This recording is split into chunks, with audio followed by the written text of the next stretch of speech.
ښاغلی ولسمشر محمد اشرف غني وایي نظام یوازې د خلکو د ارادې په اساس تل پاتې کېدی شي. ښاغلي غني طالبانو ته په یوه اشاره سره ویلي دي که خلکو زړونه مو ترلاسه کړل نو نظام به تل له تاسو سره وي، او که خلکو زړونه نه شول نو دا تجربو ښودلې ده چې افغان ولس به بېلابېل حکومتونه راولي. د خرابات ټي وي چینل درنو لیدونکو سلام، ستړي مه شئ، وخت مو بخیر. هیله لرم چې جوړ او روغ به یې. په سر کې یادونه کوم که خرابات ټي وي چینل مو نه وي سبسکرایب کړی، په درنښت سره خرابات ټي وي چینل سبسکرایب کړئ. د افغانستان پخوانی ولسمشر محمد اشرف غني وایي تاوتریخوالی او د عمل سختوالی په افغانستان کې ثبات نشي راوستلی، او یوازې هغه نظام چې د خلکو د ارادې په اساس منځته راغلی وي تل پاتې کېدی شي.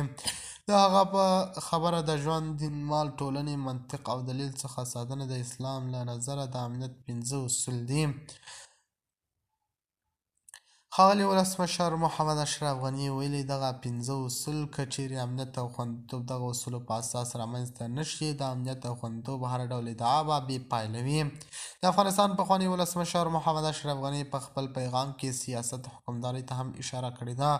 نظام یوازې د خلکو د ارادې په اساس تل پاتې کېدی شي، له هغه نه بغیر ستونزې او تحریکات رامنځته کېږي. ښاغلی غني د افغانستان د خلکو ترمنځ بینالمللي یووالي هم ټینګار کړی دی او ویلي دی چې یووالی باید په عمل کې رامنځته شي. دغه یووالی له مشورې پرته، له بحث پرته او له آزاد انتخاب پرته نشي رامنځته کېدی. هغه ویل چې د افغانستان د خلکو ستونزې بیخي زیاتې دي او له سالم او هر فکر پرته او یو حکومت چې د خلکو په خدمت کې هم وي دغه ستونزې به هوارې نشي کړی. د خرابات ټي وي چینل درنو لیدونکو دا و زموږ ته د مهال چمتو کړی خبر. د نورو خبرونو لپاره خرابات ټي وي چینل په درنښت سره سبسکرایب کړئ. د الله په امان، تر بیا ښې چارې.